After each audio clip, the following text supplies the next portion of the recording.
दोस्तों आज शुरू करते हैं एक्सरसाइज 5.4। ऑप्शनल एक्सरसाइज है ये आपकी।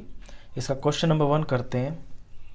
Which term of the AP 121, 117, 113 is it's first negative term.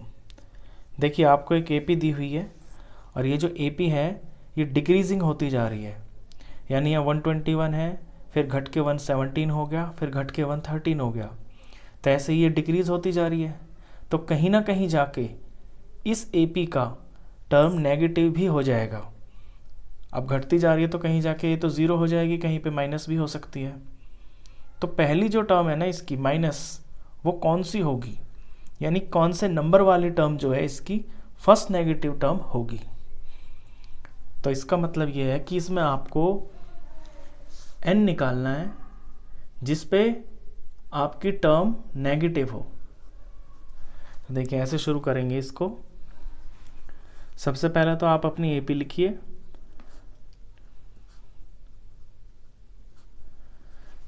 और यहाँ पे कोई आपकी टर्म नेगेटिव होगी, वो कौन से नंबर पे होगी, मान लीजिए वो nth नंबर पे होगी, तो आप an को नेगेटिव मान लें।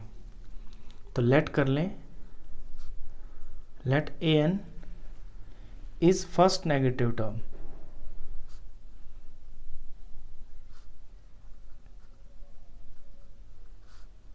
यानी ये जो an है ये आपकी नेगेटिव टर्म है।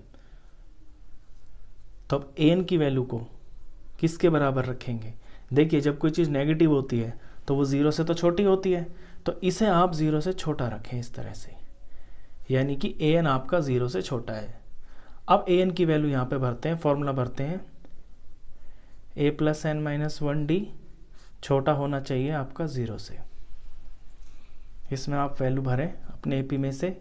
a की जगह आप 121 लें, प्लस n आपको पता नहीं है, ये निकालना है, और d आपको यहाँ से मिलेगा।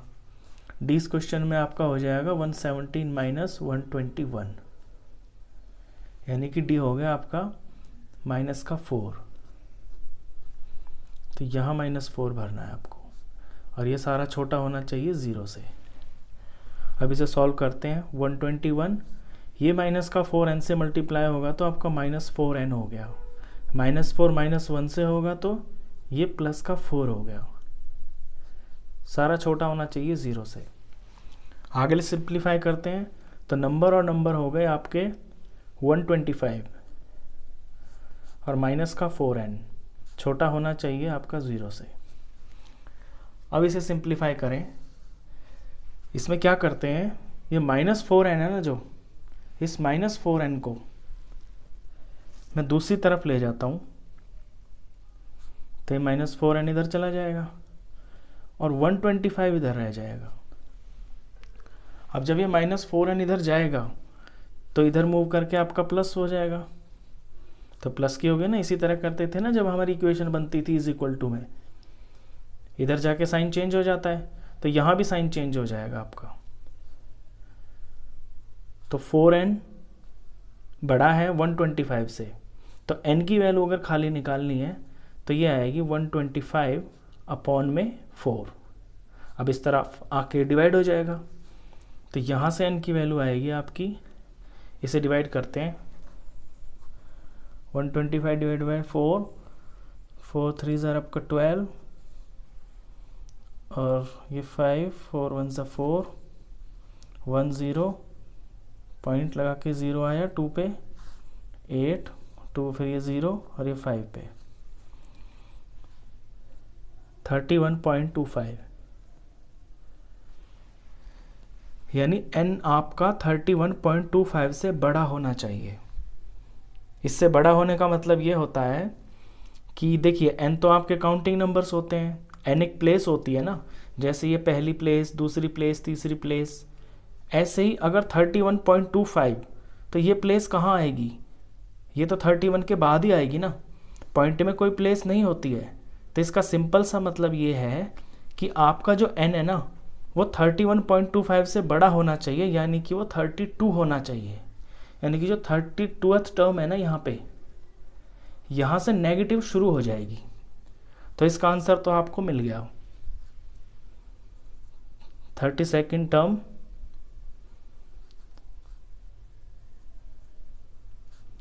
will be first negative term.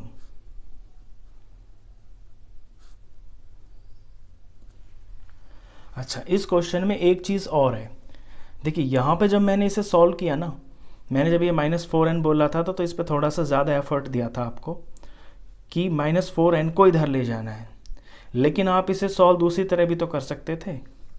ये तो आपकी अपनी चॉइस होती है ना कि आप -4n को तो यहीं पे रखें और आप प्लस के 125 को इधर ले जाएं, तो ये माइनस का 125 हो जाएगा।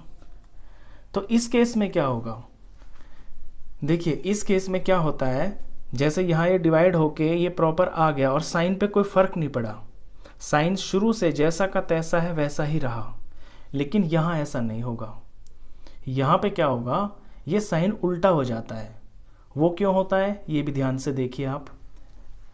देखिए यहाँ पे ये आपकी दोनों नेगेटिव टर्म्स हैं। अगर दोनों नेगेटिव टर्म्स हैं, अगर ये जैसे कि ये -4 है और ये आपका छोटा है माइनस के मैं 20 ले लेता हूँ, सॉरी दोनों माइनस के है ना, तो माइनस की टर्म जो छोटी होती है वो बड़ी होती है आपकी। मैं यहाँ पे -40 ले लेता हूँ और यहाँ पे मैं -20 ले लेता हूँ। तो अब जब ये दोनों के माइनस कैंसिल होंगे तो आप ध्यान दीजिए, क्या साइन काम कर रहा है अपना?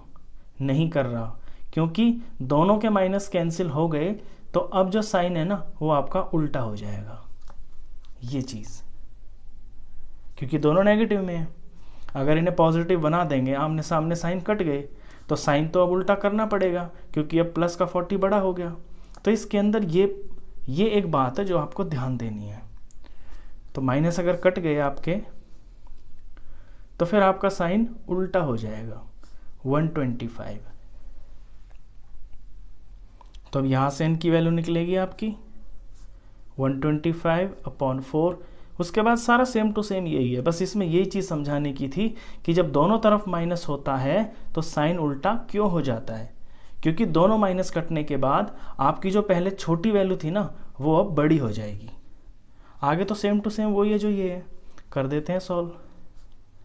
n बड़ा होना चाहिए 125/4 से, यानी कि 31.25 से, और वो क्या है, वो आपका 32nd टर्म है। सारा सेम ही तो आया ये, तो इसे आपको करने की ज़रूरत नहीं है, बस ये याद रखना है आपको कि आप किस तरह कर रहे हैं। अगर आप अपनी तरफ दोनों तरफ प्लस की वैल्यू ले रहे हैं तो साइन एज इट इज़ चलता रहेगा, लेकिन अगर आपकी वैल्यूज़ माइनस आ जाती है ना दोनों तरफ, तो माइनस ख़त्म होने के बाद आपका साइन उल्टा हो जाएगा। और क्यों हो जाएगा उसका रीज़न ये है। चलिए ये तो हो गया क्वेश्चन आपका। क्वेश्चन 2 करते हैं अब।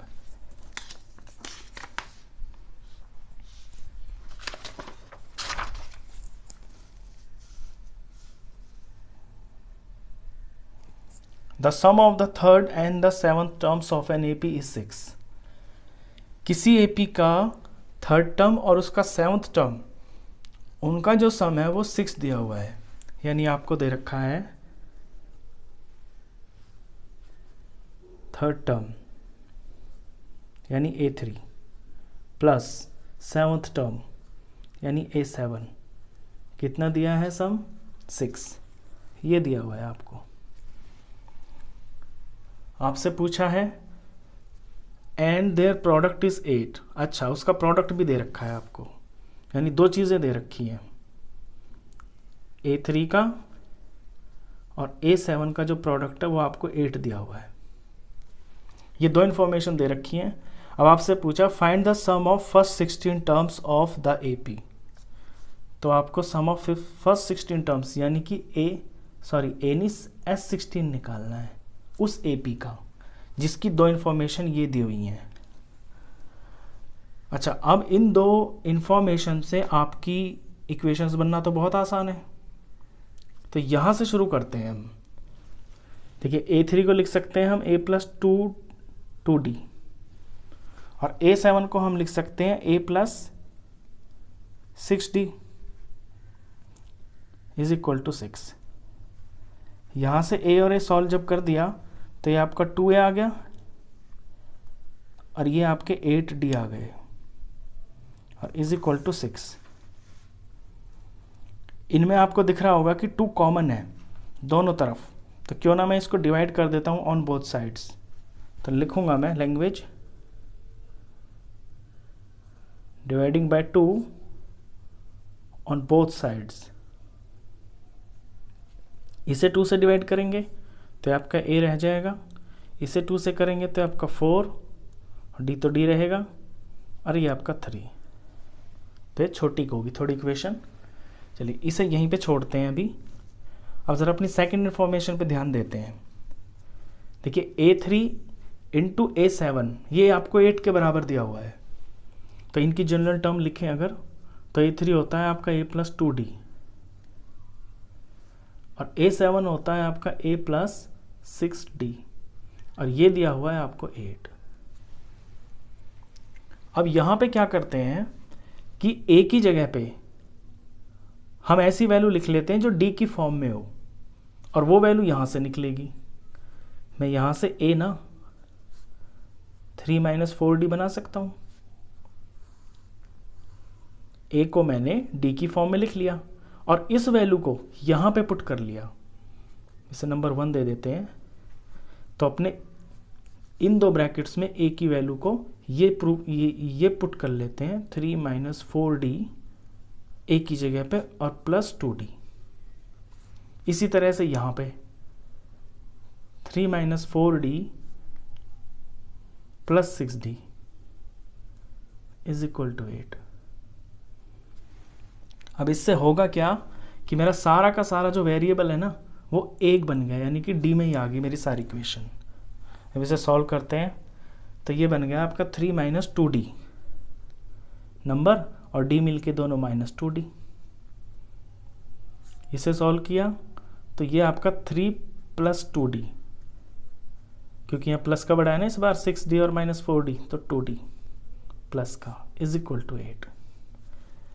आप ज़रा फैक्टर पे ध्यान दें, दोनों फैक्टर बिल्कुल सेम है, बस एक में माइनस है एक में प्लस है।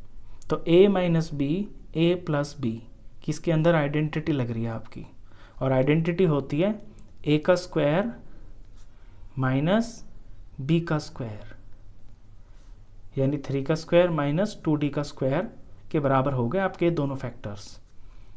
इसे सॉल्व करेंगे तो 3 का स्क्वायर हो गया आपका 9 माइनस और 2d का स्क्वायर हो गया आपका 2 का स्क्वायर 4 और d का square d square is equal to 8।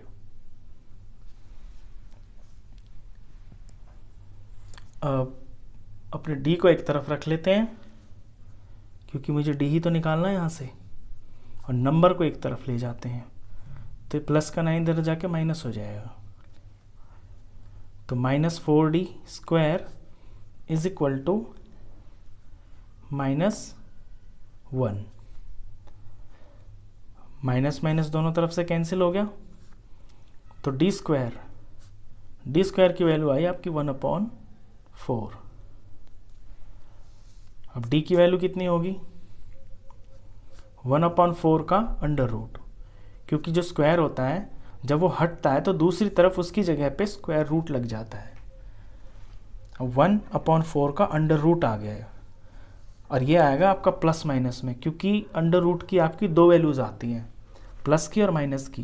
क्योंकि प्लस की वैल्यू होगी तो भी उसका स्क्वायर आपका प्लस हो जाता है, माइनस की वैल्यू होगी तो उसका भी स्क्वायर आपका प्लस बन जाता है।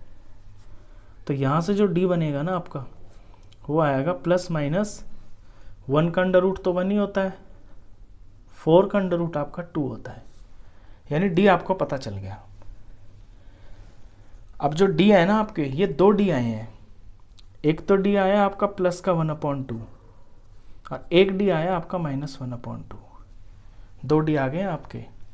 अब देखिए जब आपके d 2 आए हैं तो आपके a भी 2 आएंगे। a कब पता चलेगा, जब आप अपने इस d की वैल्यू को इक्वेशन नंबर 1 में भरेंगे। तो 1 में पुट करते हैं, तो पहले मैं भरता हूँ d की जगह 1/2। तो यहाँ लिखता हूँ when d is equal to 1/2। तो जब d मेरा 1/2 होगा तो a कितना आएगा, तो a is equal to 3 minus 4 और d की जगह 1/2।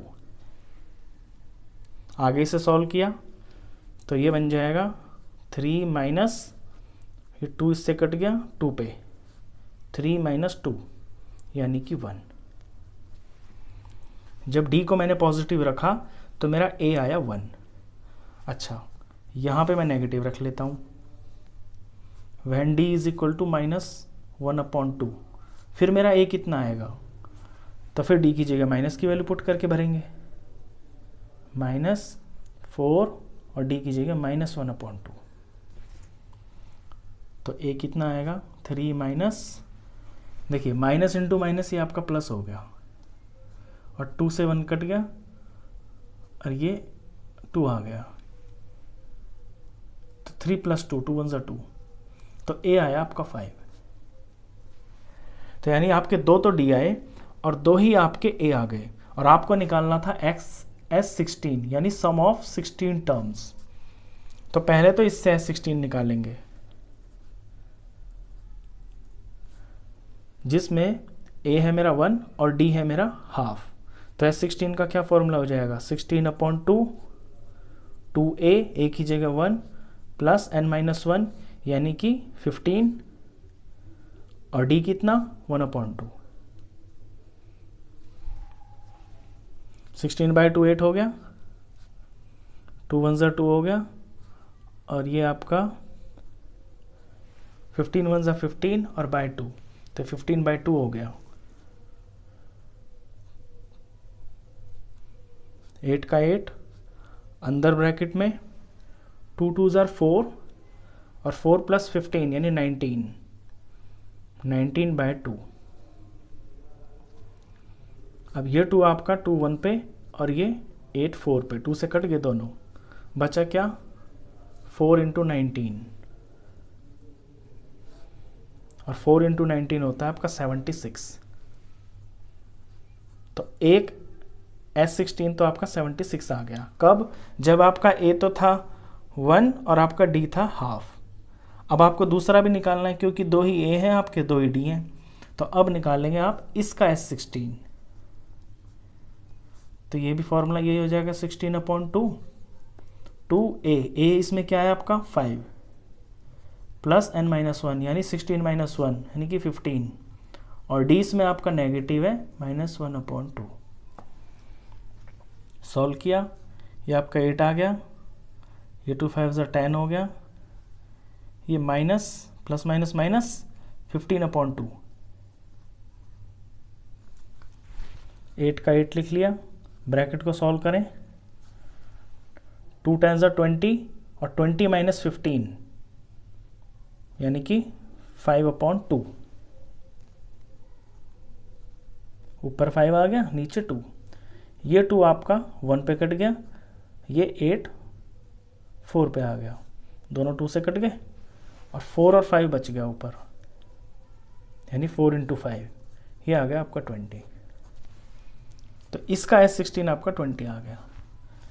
तो क्वेश्चन अपने आप में थोड़ा सा डिफरेंट था क्योंकि इसमें 2 इन्फॉर्मेशन दे रखी है, उन 2 इन्फॉर्मेशन से ना आपके 2 D आए हैं, और अगर आपके D 2 आए हैं ना तो फिर आपके A भी 2 आएंगे। जब आपके A और D 2 आए हैं तो यानी कि आपकी 2 APs बनी हैं, तो उन दोनों APओं का अलग से आपको S16 निकाल के दिखाना पड़ेगा, जैसे मैंने यहाँ पे किया है और ये यहाँ पे किया है। चलिए क्वेश्चन नंबर करते हैं 3rd।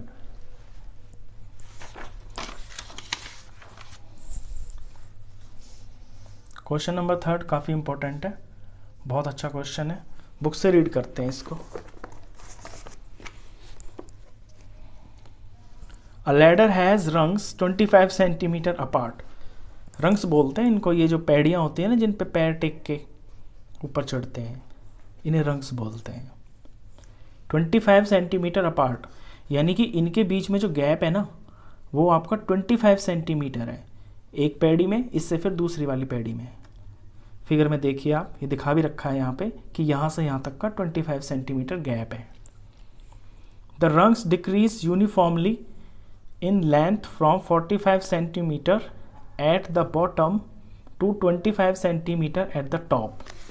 और ये जो रंग्स है ना, ये यूनिफॉर्मली डिक्रीज हो रहे हैं। यूनिफॉर्मली का मतलब होता है बिल्कुल इकसार तरीके से डिक्रीज हो रहे हैं।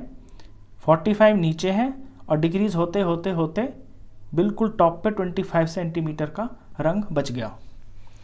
नीचे सबसे बड़ा होता है, ऊपर सबसे छोटा होता है। तो सबसे नीचे 45 था और घटते घटते घटते ऊपर 25 सेंटीमीटर रह गया। If the top and the bottom rungs are 2.5 metre apart, अगर ये सबसे टॉप वाला रंग और ये सबसे बॉटम वाला रंग, इनके बीच का जो गैप है वो आपका 2.5 मीटर है, तो what is the length of the wood required for the rungs. तो इन रंग्स को बनाने में जो लकड़ी चाहिए उसकी आपको लेंथ निकालनी है, सिर्फ पैड़ियों की। ये जो साइड में बनी हुई है ना बांसें, इससे मतलब नहीं है, सिर्फ आपको रंग से मतलब है। इसमें हिंट भी दिया हुआ है आपको, नंबर ऑफ रंग्स 250/25 + 1। अच्छा, ये +1 क्यों होता है ये मैं आपको बताऊंगा। पहले तो सवाल की शुरुआत करते हैं। फिगर आपको दिख रही होगी स्क्रीन पे, एक बार मैं फिर से डिस्क्राइब करता हूँ। ये आपकी पैड़ियाँ हैं,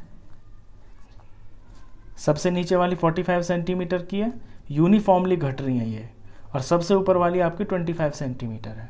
तो आपको इनको बनाने में जो टोटल लकड़ी चाहिए वो आपको बतानी है। देखिए, सबसे पहले तो आपको ये पता होना चाहिए कि ये एक्चुअली हैं कितनी, यानी ये जो पैड़ियाँ हैं ये हैं कितनी।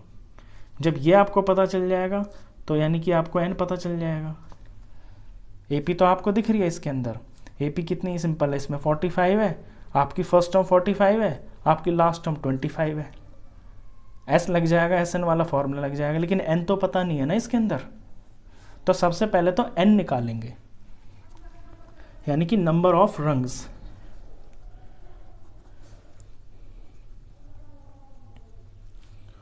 तो नंबर ऑफ रंग्स जो होंगे, आपका टोटल डिस्टेंस, देखिए यहाँ से लेके यहाँ तक टोटल डिस्टेंस कितना है, 2.5 मीटर।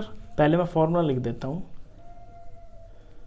टोटल डिस्टेंस, डिस्टेंस बोलूँ या लेंथ बोलूँ, लेंथ लिख लेता हूँ। टोटल लेंथ और लेंथ बिटवीन या distance between two rungs, distance between two rungs. और इसके अंदर आपको +1 भी करना है। +1 क्यों करना है ये मैं अभी बताऊंगा जस्ट आपको। देखिए, पहले टोटल लेंथ ले लेते हैं। लेंथ दी हुई है आपको मीटर में, और यहाँ पे जो डिस्टेंस रंग्स के बीच में है वो है आपका सेंटीमीटर। तो क्यों ना इसको सारा सेंटीमीटर ही बना लेते हैं। तो टोटल लेंथ को, ये जो आपकी 2.5 मीटर है, यानी कि 2.5 मीटर, 2.5 मीटर है ना, ये मीटर को सेंटीमीटर बनाने के लिए आपको 100 से मल्टीप्लाई करना पड़ेगा। तो 2.5 मीटर में 250 सेंटीमीटर हो गए, यानी 250 सेंटीमीटर। तो यहाँ लिखेंगे आप 250।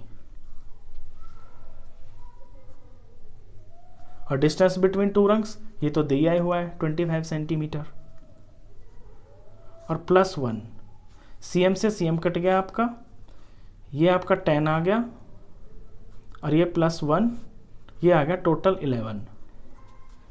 अब ये +1 क्यों किया है ये देखिए, ये मैं छोटा सा एग्जांपल बना रहा हूँ आपके लिए। ये देखिए, ये मैंने एक जीना बनाया जिसके अंदर सिर्फ 3 ही पैड़ियाँ हैं, 1, 2 और 3। अब ये पैड़ियाँ तो 3 हैं, यानी रंग्स तो 3 हैं, लेकिन इसमें पोर्शन कितने हैं, पोर्शन तो सिर्फ 2 ही है ना। तो टोटल डिस्टेंस यानी कि ये है, और इसको 2 से डिवाइड किया। अगर टोटल डिस्टेंस इसका 4 मीटर था और मेरी एक रंग के बीच में और दूसरी के बीच में 2 मीटर था, तो नंबर ऑफ रंग्स तो मेरी 2 आ गई। 4 / 2 = 2, यानी कि सॉरी, टोटल पोर्शंस तो 2 ही आ गए ना, एक पोर्शन और 2 पोर्शन। लेकिन 2 पोर्शन को बनाने के लिए रंग्स कितने चाहिए, 1, 2 और 3। तो एक एक्स्ट्रा लगता है आपका। ये जो 10 आए हैं ना, ये तो जीने के बीच का पोर्शन आया है, यानी कि इस तरह से, जैसे कि ये एक पोर्शन हो गया, ये दूसरा हो गया, ये तीसरा हो गया। अब इसके बीच में अगर 3 पोर्शन आए हैं तो रंग एक एक्स्ट्रा होता है। देखिए 1 2 3 4, इसलिए 1 लगता है यहाँ पे। तो रंग्स की तो आपको गिनती पता चल गई, यानी आपको n पता चल गया। अब आपको SN निकालना है, तो लैंग्वेज में लिखेंगे लेंथ ऑफ वुड रिक्वायर्ड।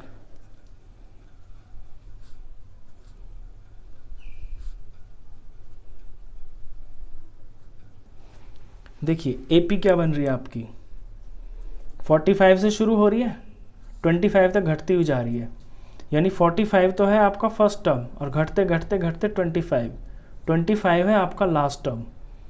तो आपको फर्स्ट टर्म और जब लास्ट टर्म दे रखी होती है तो आपके पास सिंपल सा फॉर्मूला होता है n/2 ब्रैकेट में a + l, और n आपको मिल गया यहाँ से 11/2, और a यानी कि आपकी फर्स्ट टर्म जो कि 45 है, और l यानी कि आपकी लास्ट टर्म जो कि 25 है। बस इसे सॉल्व करेंगे आपका आंसर आ जाएगा। तो 11/2 तो एज इट इज रख लिया मैंने, अंदर बन गया 40 50 60 70, ये बन गया 70। 72 से डिवाइड हो गया, ये आपका 35 आ गया, यानी 11 × 35। 35 को 11 से मल्टीप्लाई करें तो ये आएगा आपका 385, और 385 आएगा आपका सेंटीमीटर में, क्योंकि सारा जो सम है वो सेंटीमीटर में कर लिया ना हमने, तो सेंटीमीटर। ये आपका आंसर है। यानी कि जो लकड़ी की लंबाई चाहिए ना, ये आपके 11 रंग्स बनेंगे। इन 11 रंग्स को बनाने के लिए लकड़ी की लंबाई आपको 385 सेंटीमीटर चाहिए। ये आपका आंसर था। चलिए इस वीडियो में बस आपके ये 3 क्वेश्चन थी। इससे नेक्स्ट जो 2 क्वेश्चन है वो मैं नेक्स्ट वीडियो में डालूंगा। आई होप आपको ये तीनों क्वेश्चंस बहुत अच्छे से समझ में आए होंगे।